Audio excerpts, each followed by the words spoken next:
और देखिए थोड़ी देर में उन्नाव दुष्कर्म मामले में सुप्रीम कोर्ट में सुनवाई होगी। दुष्कर्म पीड़िता से जुड़ी हुई याचिका पर सुनवाई होगी। मामले पर वेकेशन बेंच सुनवाई करता हुआ नजर आएगा। सुप्रीम कोर्ट के अंदर और एंट्री गेट पर सुरक्षा बढ़ा दी गई है। तो देखिए दुष्कर्म पीड़िता के मामले में किस तरीके से पीड़िता के साथ एक दुष्कर्म की घटना को अंजाम देता हुआ कुलदीप सेंगर, और इसी को लेकर इस मामले पर सुनवाई होगी। थोड़ी देर में उन्नाव दुष्कर्म मामले में सुप्रीम कोर्ट में सुनवाई होगी। तो दुष्कर्म पीड़िता से जुड़ी याचिका पर सुप्रीम कोर्ट में सुनवाई होगी। मामले पर वेकेशन बेंच सुनवाई करती हुई नजर आएगी।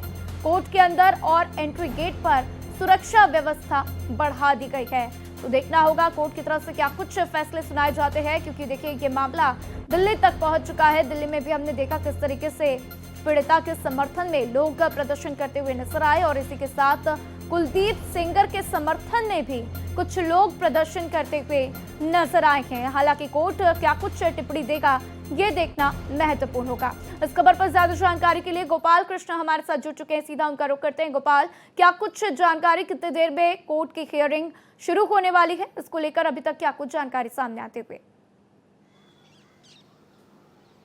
देखिए राधा, कुछ ही देर बाद इस मामले में सुनवाई शुरू हो जाएगी। दो महत्वपूर्ण मामले हैं जिसमें आज देश की नज़रें जो है वो बनी हुई है। खास करके अगर हम बात करें तो अरावली हिल्स को लेकर के जो सुप्रीम कोर्ट ने परिभाषा तय किया था, उसको लेकर के सुप्रीम कोर्ट ने स्वतः संज्ञान लिया है, और इसी स्वतः संज्ञान पर आज सुप्रीम कोर्ट के मुख्य न्यायाधीश की 3 सदस्यीय अध्यक्षता वाली पीठ मामले में सुनवाई करेगी। और जब सुनवाई करेगी तो यह तय करेगी कि क्या पूर्व में सुप्रीम कोर्ट के जो फैसले दिए गए हैं उस फैसले पर रोक लगाई जाए या नहीं। क्योंकि पूर्व में जो फैसले दिए गए थे उस फैसले में कहा गया था कि 100 मीटर से अगर ऊंची जो पहाड़ी है उसे ही अरावली की श्रेणी में रखा जाएगा, अगर उससे कम है तो उसे अरावली क्षेत्र से बाहर किया जाएगा, जिसके जद में लगभग 90% जो हिस्सा है अरावली का वो आ गया है। और इसी को लेकर के लगातार विरोध हो रहा है। पर्यावरणविद का मानना है कि अगर इस तरीके के फैसले को अमल में लाया गया तो पर्यावरण को खतरा होगा, भूजल का स्तर नीचे चला जाएगा, लोगों को कई तरीके की बीमारियों का सामना करना पड़ेगा, लिहाजा इस पर रोक लगनी चाहिए। विपक्षी पार्टियां भी एक सुर में आवाज उठा रही हैं कि इस पर रोक लगनी चाहिए, जिसके बाद सुप्रीम कोर्ट ने इस मामले में स्वतः संज्ञान लिया है। और इसी मामले में केंद्र सरकार के पक्ष रखने उनके वकील भी पहुंच चुके हैं। बिल्कुल गोपाल, तो देखिए इस मामले पर सुनवाई होगी और देखना होगा कि कोर्ट की तरफ से क्या कुछ अहम फैसला, अहम टिप्पणी दी जाती है। तो देखिए किस तरीके से अरावली मामले पर आज अहम सुनवाई होगी, लेकिन साथ ही साथ उन्नाव रेप पीड़िता के साथ जो दुष्कर्म हुआ है उसके बाद देखना होगा कोर्ट क्या कुछ फैसला सुनाता हुआ नजर आता है। गोपाल, आपसे ये भी समझना चाहेंगे, हमने कुछ तस्वीरें देखी कि कुलदीप सेंगर के समर्थन में भी प्रोटेस्ट होता हुआ नजर आया। आखिर ऐसा क्यों? जब इतना बड़ा आरोप उनके ऊपर लग रहा है तो आखिर समर्थनों को ये नहीं दिखाई दे रहा, समर्थकों को, कि जब इतना बड़ा आरोप लगा है तो वो उनका समर्थन क्यों दे रहे हैं? क्योंकि एक रेप का ये मामला और ये कोई छोटी घटना नहीं है। और इसके बाद से अब हम ये भी देखने वाले हैं कि कोर्ट ने खुद इस पर स्वतः संज्ञान भी ले लिया है।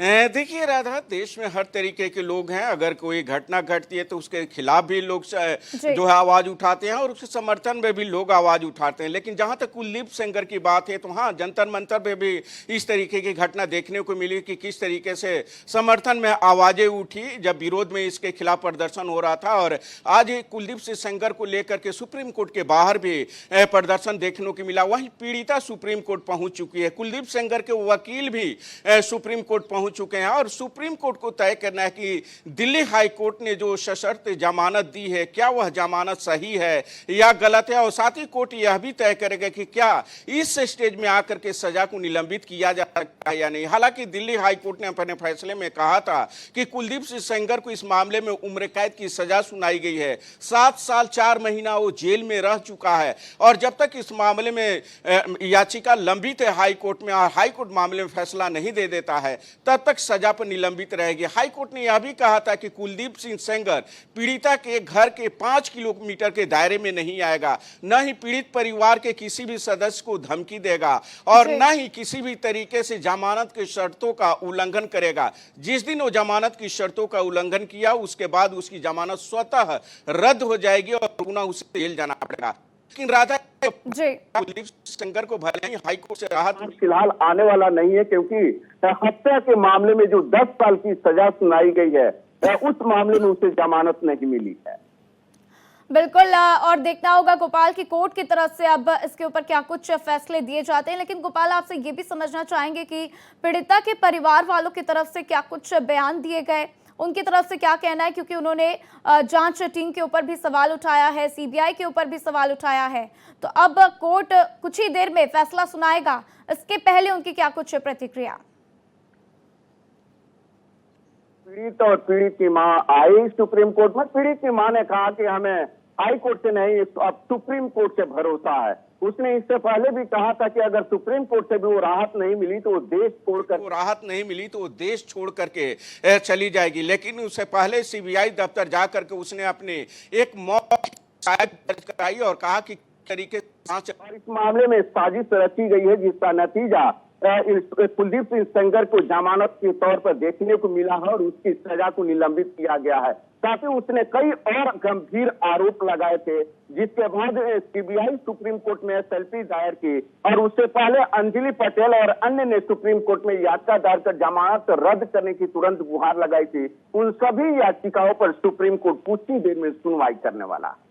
बिल्कुल गोपाल, और देखना होगा कि कोर्ट की तरफ से क्या कुछ फैसला दिया जाता है, क्योंकि ये बहुत ही पेचीदा मामला और बहुत ही महत्वपूर्ण, इसमें देखना होगा क्या कुछ कोर्ट फैसला लेता हुआ नजर आता है। लेकिन साथ ही साथ गोपाल, अब ये भी देखना होगा कि अरावली मामले पर कोर्ट की तरफ से क्या कुछ फैसला सुनाया जाता है, क्योंकि उसको लेकर भी हमने देखा किस तरीके से भारी विरोध प्रदर्शन होता हुआ नजर आया। देखिए राधा, जहां तक अरावली का सवाल है तो अरावली में जिस दिन फैसला आया था उसके बाद से आवाजें उठनी शुरू हो गई थी।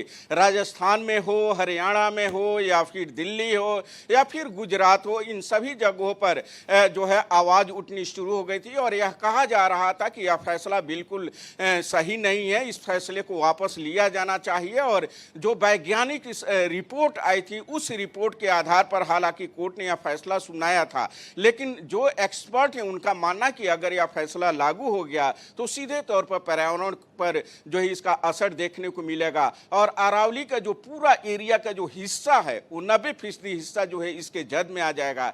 इसलिए लगातार इसका विरोध हो रहा है। यह भी कहा जा रहा है कि अगर इस तरीके की अनुमति दे दी गई तो खनन माफिया जो है वो उनको बढ़ावा मिलेगा और बड़ी बड़ी बिल्डिंगें वहां पर खड़ी हो जाएगी और वहां पर जो है लगातार बाकी अवैध तरीके से या वैध तरीके से कार्य शुरू हो जाएंगे। लिहाजा इस पर रोक लगनी चाहिए और यही मांग है सुप्रीम कोर्ट से, जिस पर सुप्रीम कोर्ट ने स्वतः संज्ञान लिया है। बिल्कुल गोपाल, और इसी बीच क्या कुछ प्रतिक्रियाएं आ रही हैं इस मामले पर, लोगों को सुनवा देते हैं। ये देखिए, ये हमें घसीट रही है पुलिस, हम बेकसूर हैं। दिल्ली प्रदेश की अध्यक्ष हूँ महिला कांग्रेस की, हम बेटी के लिए आए हैं तो हम उसके लिए बात भी नहीं कर सकते। हमने नारेबाजी ये देखिए कैसे खींचा जा रहा है, कैसे मारा जा रहा है। ये हम एक बेटी जिसको कुलदीप सेंगर को क्यों नहीं पकड़ती, कुलदीप सेंगर को क्यों नहीं पकड़ी, इनको बोलो। अरे मैं दिल्ली प्रदेश की अध्यक्ष हूँ महिला कांग्रेस की, मैं ये पूछना चाहती हूँ ये पुलिस कुलदीप सेंगर को क्यों नहीं पकड़ रही। आपकी बहन बेटी होगी ना वो। तो देखिए किस तरीके से लोग अपना दर्द बयां करते हुए, पीड़िता के परिवार वाले भी किस तरीके से गुहार लगाते हुए, गोपाल आपने भी सुना होगा किस तरीके से दर्द में बिलखते हुए परिजन नजर आ रहे हैं। और ऐसे में क्या उम्मीद की जाए आज कोर्ट से, क्या लगता है क्या अंतिम फैसला आज कोर्ट की तरफ से दे दिया जाएगा? देखिए राधा, जब यह फैसला हाई कोर्ट का आया था तो इससे पहले इंडिया गेट पर जो है प्रदर्शन किया गया था, दिल्ली हाई कोर्ट के गेट नंबर 5 के बाहर प्रदर्शन किया गया था, कल जंतर मंतर पे इसका विरोध किया गया था और लगातार इसका सूर जो है वो बढ़ते जा रहा है। आज supreme court Delhi high court के फैसले पर पूरी संभावना है कि रोक लगा देगा और सुप्रीम कोर्ट कहेगा कि जब तक इस मामले में सुप्रीम कोर्ट अपना आदेश पारित नहीं कर देता है तब तक हाई कोर्ट इस मामले में सुनवाई न करे। तो इस तरीके की उम्मीद जो है कानून के जानकार भी कर रहे हैं सुप्रीम कोर्ट से और एक्सपर्ट भी मानते हैं कि इस तरीके का आदेश आज सुप्रीम कोर्ट दे सकता है। बिल्कुल और उम्मीद बहुत कुछ है। देखना होगा गोपाल कि क्या कुछ परिवार वालों को इंसाफ मिलता हुआ नजर आता है। लेकिन गोपाल, हम आपसे बारीकी समझना चाहेंगे उस पूरे केस की। आप बहुत ही तजुर्बेदार हैं और बहुत आप इसको ध्यान से देखते हैं, समझते हैं। क्या लगता है ये जो पूरी टाइमलाइन है इस घटना की, अगर इसको समझा जाए तो किस तरीके से देखा जाए? क्या पीड़िता के साथ गलत हो रहा है, क्योंकि इतना लंबा वक्त गुजर चुका है और अभी तक इंसाफ नहीं, और अभी भी अपने लिए पीड़िता लड़ती हुई नजर आ रही है? देखिए राधा, जो हाई कोर्ट ने आदेश दिया है वो कानून सम्मत आदेश दिया है। जब भी इस तरीके के मामले आते हैं, भले ही वो हत्या के मामले में दोषी क्यों न हो या सज़ा क्यों नहीं हुई हो, ऊपरी अदालत सज़ा को निलंबित करती है, क्योंकि यह मामला कब तक चलेगा इसकी कोई संभावना नहीं है, टाइम तय नहीं होता है। इसलिए कोर्ट का यह मानना है कि लंबे समय तक किसी को जेल में नहीं रखा जा सकता है, क्योंकि अगर लंबे समय तक जेल में रखा गया और उस समय जा करके उसे बरी कर दिया गया तो फिर इतने दिनों तक जो सजा वो जेल में रहते हुए काटा है उसका क्या होगा। तो ये बहुत सारे ऐसे पहलू हैं जिसको ध्यान में रखते हुए कानून में इसे परिभाषित किया गया है और उसी के तहत दिल्ली हाई कोर्ट ने यह आदेश दिया है। कई ऐसे मामले सुप्रीम कोर्ट में भी आए हैं कि सुप्रीम कोर्ट ने हत्या के मामले में सजा को निलंबित किया है और फिर मामले की सुनवाई के बाद सजा को बहाल किया गया है जब सुप्रीम कोर्ट ने फैसला दिया है। वहीं हाल कुलदीप सिंह सेंगर के मामले में भी आना है। अगर हाई कोर्ट निचली अदालत के फैसले को सही ठहरा देता है तो फिर कुलदीप सिंह सेंगर की जो सजा निलंबन है वो रद्द हो जाएगा और पुनः वो जेल चला जाएगा और वो सजा काटेगा। बिल्कुल, आप इस पर नजर बनाकर रखिएगा गोपाल। जैसे ही सुनवाई शुरू होगी और जो भी अपडेट इसके ऊपर निकलकर सामने आएगी हम आपका फिर रुख करेंगे। जानकारी के लिए आपका धन्यवाद।